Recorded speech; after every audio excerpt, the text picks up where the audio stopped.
Multi-sport adventure race coming up in April. It's widely seen around the country in this area and just in general that Westport and Killarney are the sort of outdoor capitals. Well, Shaun Stewart, who has organised this race, would see things differently. He's organised the ladies only challenge in Garton for the last couple of years, which has been hugely successful, and realised that there's actually no endurance races over, multi-sport endurance races over 4 or 5 hours here in Donegal. So he's organised this for the 11th to the 13th. Well, the race itself is the 12th and 13th, or 12th into the 13th of April, 11th being registration day, and it'll be centred in Dunfanaghy. And Shaun joins us now. Shaun, how are you? Good, John. Thanks for having me. Okay, it's the right length of a race. It's 225 kilometres. Yeah, it's a long one. It's it's probably the longest one-day race in the country now at the moment. But that in itself will have people. Well, hopefully, it'll attract a certain type of athlete anyway. I suppose people would have been familiar with a race in previous years called The Race, which was based in Churchill. So it's since fallen away since COVID times. So I think there's an appetite. This pretty much replaces there that. Pretty much. It's actually a little bit shorter than the race, right? But it's probably equally as hard, you know. So yeah.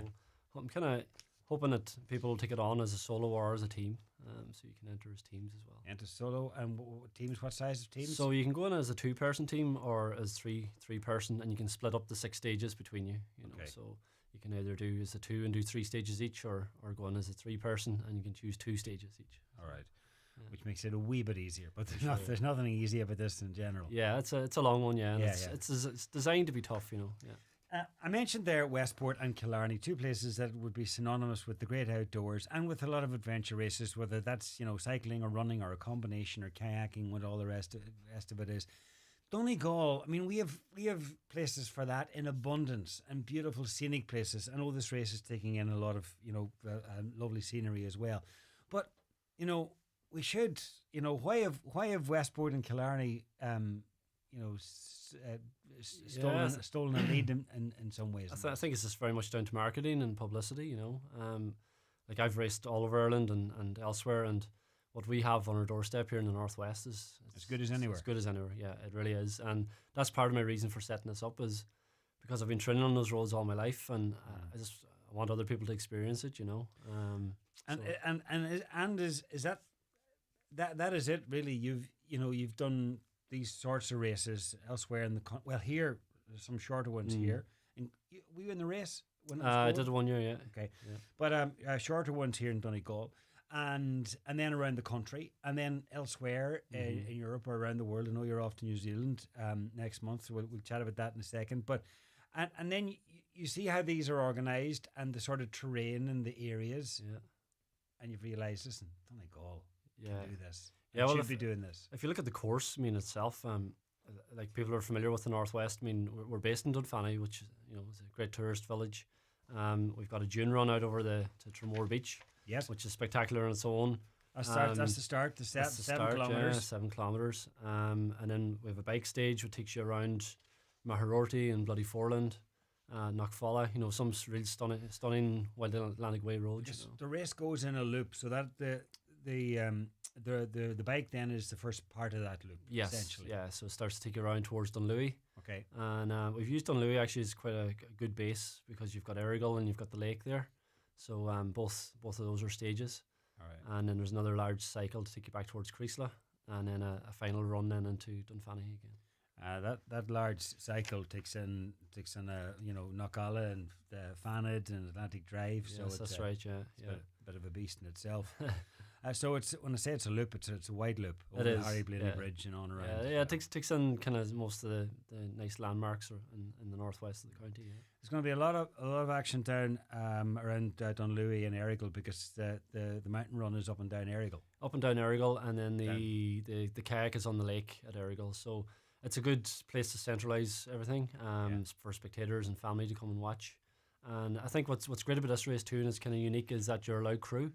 Yes. So if you're doing it as a solo or as a team, you can have backup support. So at transition areas you can meet your family and friends, and they can have food and gear and everything for you. So you're not on your own for the whole day. Because and it is going to be the whole day for most, regardless whether you're doing it solo or as part of a team.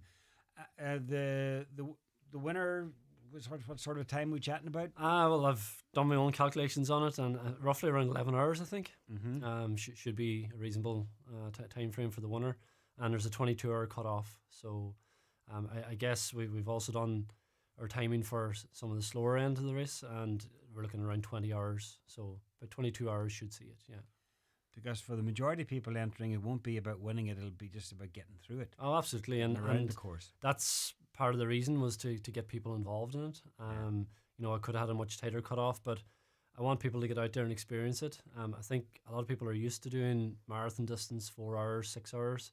But when you start to go into 10 hours plus, it's a whole different ball game, So but I suppose that's the beauty then of having the option of a team where you can split things up, and you're only doing like every other stage or every other event or something. Yeah, and I think that's where brings an element of fun into it as well. Because I know there'll be a few local derbies going on with different teams and stuff. So it's always good to get that buzz going in the event also. It's great to have it here in Donegal, but bear in mind the sort of weather that we get in April. You'll be hoping that it's nothing like today, for instance. Yeah, that's luck of the draw, really. I've organised events in July before, and we've had horrible days, so it's just luck of the draw. But I know the race would have always been held in March, and it was always tough conditions. Right. So this is a few weeks later. To be honest, it often suits people because it gives them a focus over winter.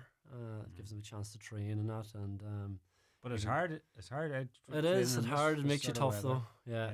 You just commit to it, and you know that date's fast approaching, so it makes you get out the door. Yeah. And we all like to have a date to train towards, or an event on a date to train towards, whether that's a 5K or whatever it is, or maybe for a marathon. And once you have that date and have that event, then you work towards it.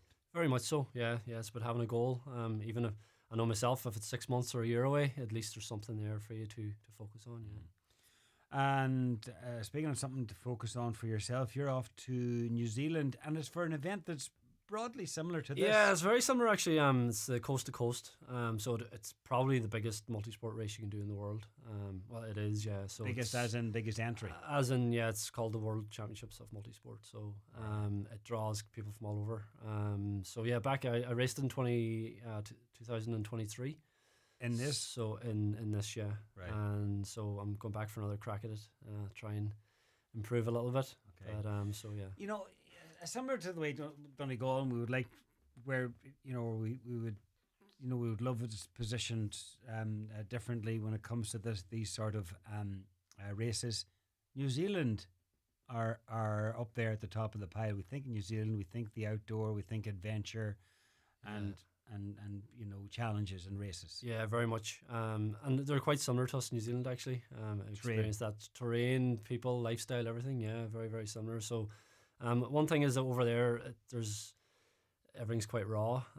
Even the course that I'm racing on is very technical, and you're left to your own devices. Pretty much, yeah, a lot of the time. Yeah. The paddle on it is 72 kilometers down a river, so it's a long time in the kayak, right? And it's a lot of it's white water too, So, look, that's part of the reason I set this up too. Is I want to challenge people, but within kind of safe means too, Is this a race, without mentioning any names, that was some locals who was it last year or the year before, and like these are tough fellas, and this was so brutal that they just couldn't complete it, couldn't finish it. Yeah, there was a few lads, right? Yeah, there was. So I went with Team Donegal all the time, yeah. Right. So one of the really tough parts was the kayaking. Well, I suppose when you're on a river, and you're dealing with rapids. Yeah. Yeah, it's very hard to train for it here. We don't have summer rivers. It's quite unique over there, so it's difficult to kind of get that experience. Yeah. But look, you're doing what you can. You get into the sea and into the waves and stuff, and try and replicate it. But you'd need to be a right old kayaker to. Yeah. Well, you need to be confident. Yeah. Not such a concern in this race, because it's on the flat of Dunlewy Lake. It is in Dunlewy Lake. Two parts. Yeah, 2 parts. So it's quite a stunning location for the kayak. I've done it a few times there over the last couple of months. So with the 2 lakes, you can get a 4-kilometer loop in the upper lake, just under Errigal, and in the lower lake towards Anchorage Hotel, you can do another kind of 7-8 kilometer loop there. So we can bridge the 2 of them together with just a short portage. So it's about 50-60 meters of a drag of the kayak across. Out you get, carry your kayak back on the other side. So it's all part of the adventure too. Yeah. Okay. The scenery is great, but the lot of up and down, a lot of up in this, so a lot of elevation in this. So be prepared.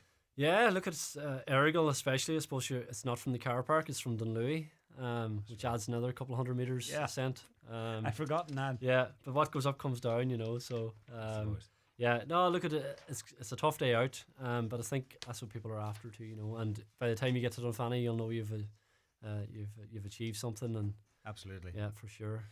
Because the sort of people that enter this, they don't mind that it's tough. In fact, they welcome that part. Yeah, I think you can embrace it a bit. Yeah, you get used to doing certain races, and then they start becoming a little bit boring, maybe.